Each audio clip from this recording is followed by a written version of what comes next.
Hi అండి.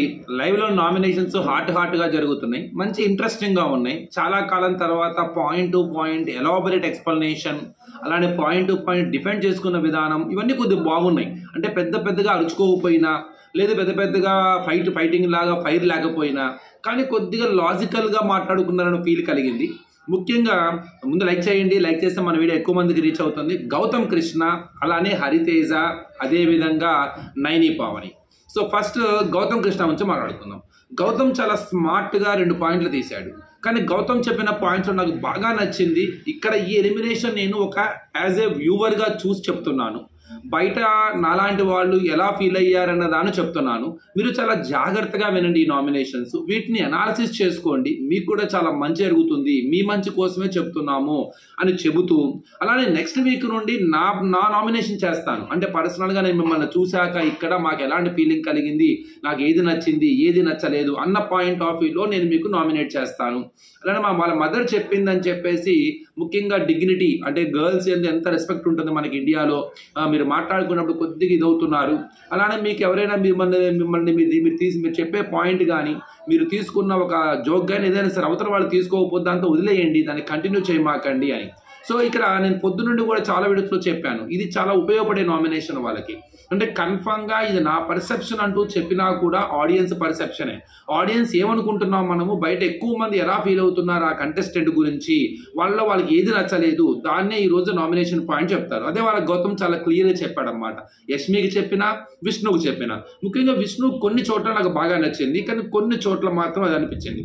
మీ మంచిగా చెబుతున్నామని చెబుతున్న గౌతమ్ని కొన్ని సైడ్ ఫార్వర్డ్ క్వశ్చన్లు అడిగారు. యష్మి అడిగారు, అట్లానే ఇటు పక్కకు వచ్చేసరికి పృథ్వీ కూడా, విష్ణు కూడా అడిగింది. ఫస్ట్ విష్ణుని అడుగుతున్న మాట ఏంది, చాలా డీటెయిల్డ్గా మాట్లాడుకుందామండి. వీడియో మొత్తం చూడడానికి ప్రయత్నించండి. విష్ణుప్రియాని చాలా స్ట్రైట్ ఫార్వర్డ్. నువ్వు ఒక వ్యక్తికి దగ్గరగా వెళ్తున్నావు, ఒక వ్యక్తి కాన్సన్ట్రేషన్ చేస్తున్నావు, అందువల్ల ఫస్ట్ 2 వీక్లో ఉన్న విష్ణుప్రియ లేదు, చాలా కంప్లీట్ డౌన్ఫాల్ అయిపోయింది, అది నాకు నచ్చలేదు అంతే. అక్కడ విష్ణు ఏమంటది, నాకు తెలుసు నేనేంటో, నేను మంచి చేస్తున్నానా, చెడు చేస్తున్నానా, గుడ్డా బ్యాడా, నాకేంటో చాలా క్లియర్ తెలుసు. అలా నేను ఎంత సీరియస్గా ఉన్నాను, అలానే నా పర్సనాలిటీ డెవలప్, నా పర్సనల్ నేను ఎలా ఉన్నాను అన్నదాన్ని చూపిస్తాను. End of the day audience నచ్చేంత వరకు ఉంటాను. End of the day audience నచ్చకపోతే అక్కడితో ఆగిపోతాను. క్లియర్. నైని పావన్తో మాట్లాడేటప్పుడు కూడా అంతే, నేను సిద్ధంగా లేను, నాకు అర్థం కావాలి, నేను ఎప్పుడైతే ఓకే అంటే అప్పుడు చేస్తాను, అంతే తప్ప నాకు లేని దాన్ని నేను తయారు చేసుకుని నేను చేయలేను. సో నాకు ఏమీ తెలియనప్పుడు, నేను పర్ఫెక్ట్గా అన్నప్పుడు, చీఫ్గా నేను సిద్ధంగా అన్నప్పుడు నేను చేయలేను. అట్లానే ఆ జీల్ లేదు, నేను సీరియస్ ఆడతలేదు, విన్ అవ్వాలంటే విన్ అవ్వడం తాపుతాను, విన్ అవ్వాలి అనుకోవడమే విన్ కాదు కదా. ఎట్లా ఉంటున్నామన్నది ఇంపార్టెంట్. అలా సీరియస్నెస్ నాకు లేదు అన్నది నేను ఒప్పుకోను. నేను ఎక్కడ సీరియస్గా ఉండాలి, ఎక్కడ సీరియస్గా ఉండకూడదు, ఎక్కడ కామెడీగా ఉండాలి నాకు తెలుసు. నా మెంటాలిటీ నాకు తెలుసు. నాకు లేనిదాన్ని నేను ఆపాదించుకోలేను. నాకు ఉన్నదాన్ని నాకు ఎంతవరకు చేయగలను త్వర చేస్తాను, అంతే తప్ప నేనేదో టైంపాస్ కోసం రాలేదు అనుకున్న పాయింట్స్ బాగానే చెప్పింది. కానీ విష్ణుప్రియతో మాట్లాడినప్పుడు మాట అన్నాడు గౌతమ్, చాలా బాగా చెప్తాడు. అక్కడ ఏమని చెప్తాడంటే, నేను ఆత్మని చెప్పట్లేదు, నువ్వు ఇలా చెయ్యొద్దు అని చెప్పట్లేదు, ఇది నా పర్సెప్షన్ అంతే. ఒక ఆడియన్గా నాకు ఇది నచ్చలేదు, నువ్వు ఇలా చేయటం వల్లది నాకు నచ్చలేదు, నువ్వు ఇంకా ఇలా కనుక ఉంటే, ఇలా కాకుండా వేరే విధంగా ఉంటే బాగుంటుంది. సో అది నీ ఆటకి దూరం చేస్తుంది. ఇది తప్ప రైటా నాకు తెలియదు, ఇది నాకు తప్ప అనిపిస్తుంది అంతే. నాలాంటి వాళ్ళు బయట కొంతమంది ఉంటారు, అలా నువ్వు చెప్తున్నది కూడా వాస్తవం అని చెప్పే వాళ్ళు ఉంటారు. సో నేను ఆపమని చెప్పట్లేదు, నేను చెయ్యొద్దని చెప్పట్లేదు, నీ ఇష్టం. సో నువ్వు కంటిన్యూ చేసుకో, నీకు మంచి ఏది అనిపిస్తే అదే చెయ్యి. కానీ ఒకసారి నా పర్సెప్షన్ కూడా విను, ఆలోచించు, ఎందుకు చెబుతున్నానని అర్థం చేసుకో. ఎందుకంటే నేను ఆడియన్లా వచ్చాను ఇక్కడ, నేను ఆడియన్ నామినేషన్ చాలా క్లియర్ చేశాడు అక్కడ, అది వాస్తవం. చాలా ఎక్స్ట్రాడనరీ చెప్పాడు అనిపించింది. తను డిఫెండ్ చేసుకోవాలి కాబట్టి చాలా స్ట్రాంగ్గా డిఫెండ్ చేసుకుంది. నాకు తెలుసు, ఇది నేనేంటో నాకు తెలుసు, నేనేం చేస్తున్నానో నాకు అర్థమవుతుంది. నాకు సార్ ఎప్పుడు కూడా నన్ను చేయలేదు, నాకు సార్ ఏ రోజు కూడా మాకు పంచెస్ రూపంలో కానీ, నాకు ఇండైరెక్ట్గా కానీ దీని గురించి బ్యాడ్గా వెళ్ళిందనే విషయం చెప్పలేదు. అసలు అక్కడే అసలైన ఆట. నాకు సార్ అన్నీ చెబితే బిగ్ బాస్లో ఏముంది దానిలో, నాకు సార్ చెప్పే ప్రతి మాటలో ఒక్కోసారి మనం చెడు చేసినా మనల్ని పొగుడుతూ ఉంటారు, మనం తప్పు చేసినా కూడా మనల్ని ఎక్కడ ఏమనరు. ఎందుకంటే ఆ కంటెంట్ దూరం అయిపోతుంది అని చెప్పి బీబీ టీం చాలా రకాల ప్లాన్లు వేస్తూ ఉంటుంది. సో ఎక్కడ ఎవరికి ఏం చెప్పాలి అన్నది చాలా స్ట్రాటజికల్గా చేసే ఇన్ఫర్మేషన్, అంతే తప్ప నాకు సార్ నన్ను ఏమీ అంటలేదు, నేను ఎక్కడ తప్పు చేయలేదు కాబట్టి నేను చేసేది ఎక్కడ బ్యాడ్గా ప్రొట్రేట్ అవ్వట్లేదు అనే ఒక మొండి వాదన మాత్రం తప్పు.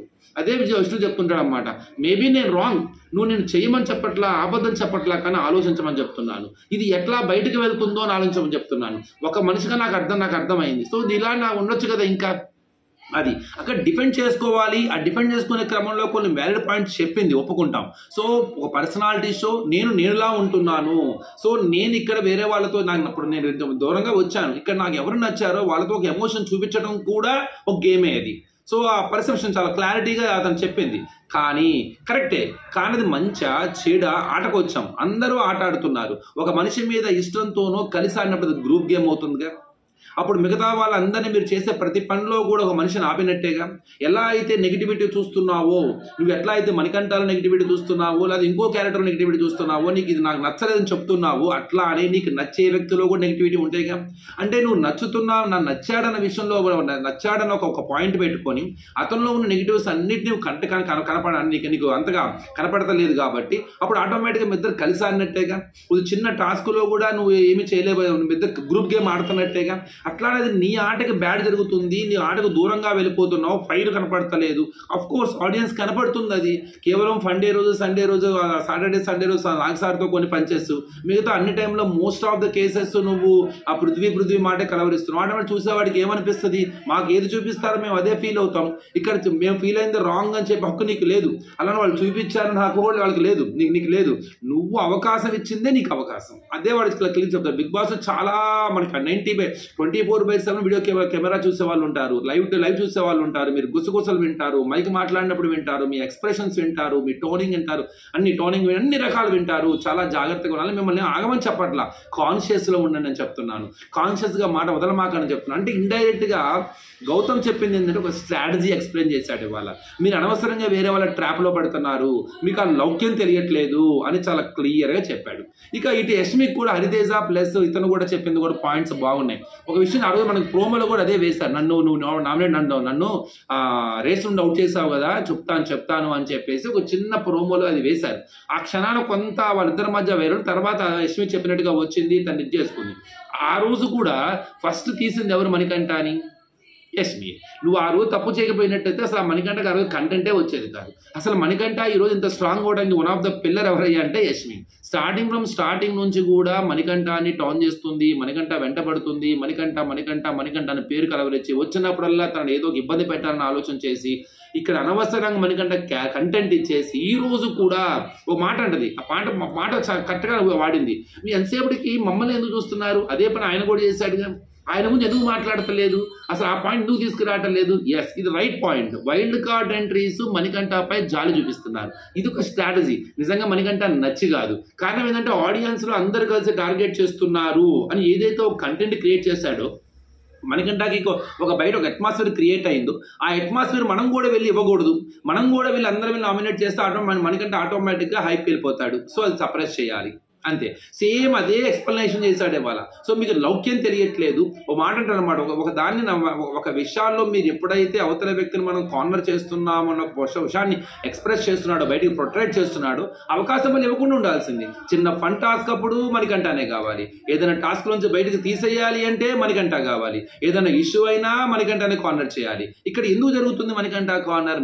మీకు కొన్ని ఫ్రెండ్లీ రిలేషన్స్ ఉన్నాయి. మధ్యలో ఇవాళ పృథ్వీ ఒక మాట అంటాడు, సరే ఆమెకు తప్పనిపించింది అంటున్నావు, అప్పుడు నేను ఉన్నాను, నాకు తప్పు అనిపించింది కదా, సో మీరు ఎంతసేపు మమ్మల్ని అంటున్నారు ఏంది, మణికంఠ పరిస్థితి ఎందుకు తీసుకురావటం, ఒక పాయింట్ అడుగుతాడు. చాలా క్లియర్. ఇప్పుడు మనం అందరం కలిసి ఉన్నప్పుడు ఒక వ్యక్తి మీద అందరం మనం కనెక్ట్ అయినప్పుడు మనకి ఇష్టమైన వ్యక్తికి నచ్చదు, కన్ఫర్మ్ మనకి నచ్చదు. It's quite natural. అక్కడ అదే జరుగుతుంది. అక్కడ మీరు అందరు కలిసి కూర్చొని మణికంఠ గురించి వ్యతిరేకంగానే మాట్లాడుకున్నారు అంటే మీరు మణికంఠ విషయంలో చాలా సేమ్ మైండ్ సెట్ లో ఉన్నారు. అంతవరకే ఆలోచించారే తప్ప ఎంతసేపటికి మణికంఠ మనల్ని కార్నర్ చేస్తున్నాడు, మనల్ని నెగిటివ్ గా ప్రొటెక్ట్ చేస్తున్నాడు అని తెలుసుకున్నారే కానీ దానికి పులి స్టాప్ పెట్టే లౌక్యం చేయలే మీరు. దానికి అసలు దాన్ని సపరేట్ చేసే స్ట్రాటజీ మీరు ఫాలో అవ్వాలా. అసలు మణికంఠకి హైప్ ఇవ్వకూడదు, ఆ కంటెంట్ ఇవ్వకూడదు అని ఆలోచించాల. 24/7 మణికంఠ ఇలా చేస్తున్నాడు, ఇలా చూస్తున్నాడు, చూపించాలి, ఇట్లా ఇలా చూపించాలి, మణికంఠ చేస్తుంది ఎట్లా చూపించాలని ప్రయత్నమే చేశారే తప్ప లాస్ట్ సీజన్ లో మనకి పల్లవి ప్రశాంత్ని ఎట్లా అయితే చేశారో, పల్లవి ప్రశాంత్ లో 2 ఫేసెస్ ఉన్నాయని చూపించే క్రమంలో అందరూ ఏదైతే ఫాలో అయ్యారు సేమ్ ఇప్పుడు అదే జరిగింది. అక్కడ సేమ్ ఇప్పటికే తెలుసుకోలేదు. అక్కడ నాదే ఎందుకు కనపడుతుంది అని చెప్పేసి యష్మి బాగా కంగారు పడిద్ది. అక్కడ ఎక్స్ప్రెస్ అవుతుంది. సేమ్ ఇవాళ కూడా అదే, సేమ్ అమ్మాయి చేసేది కూడా అదే. ఏదన్నా ఒక విషయాన్ని రిసీవ్ చేసుకునేటప్పుడు దాన్ని చాలా సెటిల్డ్గా తీసుకోవాలి. ఎక్స్ప్లెయిన్ చేసేటప్పుడు కూడా చాలా సెటిల్డ్గా చేయాలి. ఆ రిసీవ్ చేసుకున్న విధానంలో మన టెంపర్ని, ఆ ఎక్స్ప్రెసివ్ చేసే విధానంలో కూడా మన టెంపర్ని, మన ఎక్స్ప్రెషన్ చూపిస్తే చూసేవాడికి ఆటోమేటిక్గా అందులో నెగిటివే కనపడుతుంది. దాన్ని లౌక్యం అంటారు. ఆ యాటిట్యూడ్ని నేర్చుకోవాల్సిందే.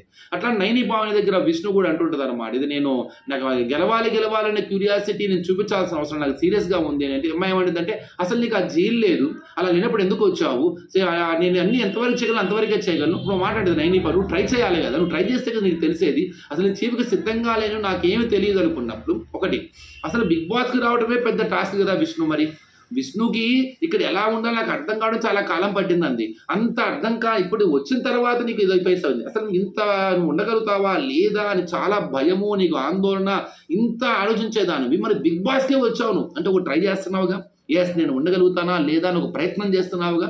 ఇది కూడా అంతే. బిగ్ బాస్లోకి రావడం కన్నా కూడా చీఫ్ అవడం పెద్ద విషయమే కాదు. బిగ్ బాస్ హౌస్లోకి వచ్చే ముందు నువ్వు పడ్డ కాన్ఫ్లిక్ట్ ఏదైతే ఉందో, సంఘర్షణ ఏదైతే ఉందో, నువ్వు దాన్ని బేరీజ్ చేసుకొని ఎస్ నేను ట్రై చేయాలి, ఓడిచినా గెలిచినా అనుకున్నావే, ఇది కూడా అక్కడ అదే చేయాల్సింది. సో చీఫ్ అవుతానా, చీఫ్ అయితే ఎలాంటి ప్రాబ్లమ్స్ ఉంటాయని తెలుసుకోవాలి, నేను రెడీ అవ్వాలి, నేను ఫేస్ చేయాలి, అంతే కదా. ఎస్ నా మైండ్ సెట్ నేను కరెక్టే, నీ మైండ్ సెట్ నీ ఆలోచన అంతా కరెక్టే, కానీ ఆటలో వచ్చేసరికి గెలుపు ఓటముల పక్కన నీ ఎఫర్ట్స్ ఏంటి, అలా నువ్వు మార్చుకున్న విధానం ఏంటి. పర్సనాలిటీ డెవలప్మెంట్ అంటే ఏంటి, ప్రతి ఒక్క క్షణానికి సంబంధించి ప్రతి సిచ్యువేషన్కి సంబంధించి మనం నేర్చుకోవడం, మనలో మనం మార్పు తీసుకొని రావడం. పర్సనాలిటీ డెవలప్మెంట్ అందులోనే ఉంది. మనలో మార్పు రావాలి. ఆ మార్పు ఎలా వస్తుంది, ప్రతి సంఘటన మనకి చాలా నేర్పిస్తుంది. అవతల వాళ్ళని చూసి నేర్చుకుంటాం, కొన్ని సందర్భాల్లో మనం ఫేస్ చేసిన కొన్ని ప్రాబ్లమ్స్ వల్ల నేర్చుకుంటాం, లేదు మనకు వచ్చిన కాన్ఫిడెన్స్ వల్ల నేర్చుకుంటాం. అలాంటి జీల్ కనపడతలేదు. ఎస్ నేను ఇంతే అని కూర్చోవడం అన్నది అది అక్కడే అయిపోతుంది, పులి స్టాప్. నేను ఇంతే కాదు, దేన్నైనా నేను చేయగలను అన్న దాన్ని ఎఫర్ట్స్ చేస్తాం, రిజల్ట్ తర్వాత సంగతి. ఆ ఎఫర్ట్స్ అనేవి కనపడతలేదు నైని భావ అనే విషయం అదే చెప్పింది అనమాట. ఇంత మంచి అవకాశం వచ్చినప్పుడు నువ్వు ఎందుకు సద్వినియోగం చేసుకోవటం లేదు. ఆఫ్ కోర్స్ ఇది వ్యాలిడ్ సజెషనే. అతను డిఫెండ్ కూడా బాగా చేసుకుంది. నేను ఎక్కడా కూడా విష్ణు వాళ్ళు బాగా మాట్లాడదని చెప్పట్లేదు. విష్ణు చాలా డిఫెండ్ చేసుకుంది. కానీ విష్ణు అల్టిమేట్ తెలుసుకోవాల్సింది అంటే వీళ్ళిద్దరూ చెప్తున్న ఒక ఇంటెన్షన్ ఏదైతే ఉందో, ఎస్ ఇలా అనుకుంటున్నారు బయట ఆడియన్స్, దీన్ని క్యాచ్ అవుట్ చెయ్యి, చాలాసేపు చెప్తాడు గౌతమ్ లోపలికి కూర్చో, నువ్వు మాట్లాడుకో, అనాలిసిస్ చేసుకో అని చెప్పేసి, అది అర్థమైందా లేదా అనేది నాకు డౌట్ అనమాట. విష్ణుకి యష్మికి కొద్దిగా అర్థమైనట్టు కనపడింది నాకు, కానీ తను తర్వాత చిన్నగా దాన్ని అనాలిసిస్ చేసుకుంటుంది. చూద్దామండి, బాగున్నాయి. హరితేజ కూడా చాలా మంచి పాయింట్స్ చెప్పింది, చాలా ఎక్స్ట్రాడినరీ పాయింట్స్ చెప్పింది. పృథ్వీ దగ్గర కానీ విష్ణుప్రియ గౌతమ్ యష్మి హరితేజను Gautam almost same points to Yashmi. ఇక పృథ్వీకేమో కొద్దిగా పడింది అనమాట అక్కడ హరితేజకను. సో ఏమంటే నువ్వు నీ ఓన్ పర్సెప్షన్ లేదా, నువ్వు ఎంతసేపటికి ఆ టెన్షన్లో ఉన్నావు, నీకు అర్థం కాదు, నువ్వు వాళ్ళ మాట వింటున్నావు వీళ్ళ మాట వింటున్నావు అని. అఫ్ కోర్స్ కొంత ఇండివిజువాలిటీ ఉండాలి. అలానే అవతల వాళ్ళని బ్లైండ్గా నమ్మటం కానీ, వాళ్ళ మీద డిపెండెంట్ అవ్వడం కానీ, వాళ్ళ తరఫున ఇన్ఫ్లుయెన్స్ అవటం. కానీ పెద్ద ఆ విషయంలో పెద్ద ఇన్ఫ్లుయెన్స్ ఏం అవ్వడు Prithvi is individual, no doubt. Prithvi ఎంత క్లోజ్గా ఉన్నా తన ఆట ఆడతాడు, అందులో ఎలాంటి సందేహం లేదు. పృథ్వీకి ఆ క్లారిటీ ఉంది, మిగతా వాళ్ళకి మాత్రం ఆ క్లారిటీ లేదు. కానీ చూద్దాం, చాలా స్ట్రాటజికల్గానే వీళ్ళు మణికంఠ మీద జాలు చూపిస్తున్నారు. మణికంఠ కంటెంట్ ఇవ్వకూడదన్న పాయింట్ ఆఫ్ వ్యూలోనే వెళ్తున్నారు. అది మణికంఠ కలిసి వచ్చే అంశమా, మణికంఠని ఇబ్బంది పెట్టే అంశమా అన్నది మనం నెక్స్ట్ చూడాలి. అలానే ఇప్పుడు వీరందరూ నామినేషన్ ఉండడం చాలా పెద్ద రిస్క్ వీళ్ళకి, అందులో ఎలాంటి సందేహం లేదు. ఎందుకంటే హేమి మంచి స్ట్రాంగ్ కంటెస్టెంట్స్ వీళ్ళందరూ. సీతాని నైని పాయింట్ కూడా అదే విధంగా చేస్తుంది. నువ్వు ఏడుస్తున్నావు తాపకి, నువ్వు ఎమోషనల్, ఇది నా పర్సనాలిటీ, నేను ఇంతే అంటాను. అదే రిపిటీషన్ లాస్ట్ 2 weeks లో మనం చూసాం కూడా, రిపిటీషన్ అనమాట. ఒకే పని మనం ఏ కంప్లైంట్ అయితే అక్కడ మణికంఠ చెప్తున్నాము, ఆడియన్స్ క్లియర్గా అడుగుతున్నావు, నువ్వు చేస్తుంది ఏంటి, నువ్వు కూడా అదే అవుతున్నావు కదా, గేమే ఆడలేదు, గేమ్ ఇవ్వటం కూడా ఆటే కదా అని చెప్పింది. ఎస్ గేమ్ ఇవ్వటం, అవకాశాలు ఇవ్వటం ఆటే, కానీ అందులో మనం ఇరుక్కోకూడదు, మన ఆటను కోల్పోకూడదు. మన ఆటను కోల్పోకుండా మన ఆట ఆడుతూనే మిగతా వాళ్ళకి అవకాశాలు ఇవ్వాలి. అది నిఖిల్ చేస్తాడు చాలా నీట్గా. అవకాశం ఇస్తాడు, తన అవకాశం తీసుకుంటాడు, తన ఆట చూపిస్తాడు, అవతల వాళ్ళని చేస్తాడు. మరి అది చేయలేకపోయావు కదా. అలానే స్టీఫ్గా నీకంటూ ఒక ఇండివిజువాలిటీ లేకుండా పోయింది కదా. ఎంతసేపటికి మంచిగా ఉండాలనే తాపత్రంలో ఉన్నావే తప్ప, సో నువ్వు ఒక చీప్ అన్న విషయాన్ని గుర్తుపెట్టుకోలేకపోయావు. అలాంటి తన ఆట తగ్గుతూ ఉంది, గ్రాఫ్ తగ్గుతూ ఉంది అని కూడా చాలా క్లియర్ చెప్పింది. ఆ ఏడుపు గురించి కూడా చాలా ఎక్స్ట్రాడినరీగా నేను చాలా అనిపించింది. ఎట్లా అదే పని చేస్తున్నావు, కావాలని చేస్తున్నావా, లేకపోతే కావాలని ఏమన్నా ఇదవుతుందా అని చెప్పి బాగానే డిపెండ్ చేసుకుంది. దానికి సపరేషన్ ట్రై చేసింది. బాగుంది.